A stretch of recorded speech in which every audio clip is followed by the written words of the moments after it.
70,000 कोटींचा समझोता तुम्हाला छोटा वाटतो का?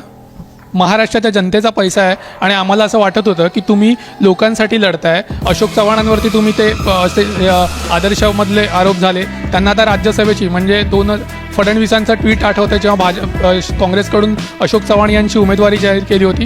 काँग्रेस आज एक्सपोज झालं आहे कारण आदर्श घोटाळ्याचं. आत्ता पण ते पुन्हा त्याच्यामध्ये तुमचा व्हाईट पेपर जे काढलं केंद्राकडून त्याच्यामध्ये त्याचा उल्लेख होता. नंतर लगेच ते इकडे आले, लगेच राज्यसभा दिली. एवढी तत्परता तुम्ही पक्षासाठी एवढं काम करता, राज्यसभा तुम्हाला मिळायला पाहिजे होती.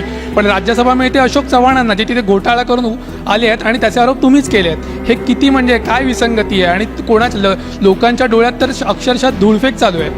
म्हणजे हेच छगन भुजबळांचे अनेक बाकी शिवसेनेच्या पण अनेक नेत्यांवर तुम्हीच आरोप केले होते.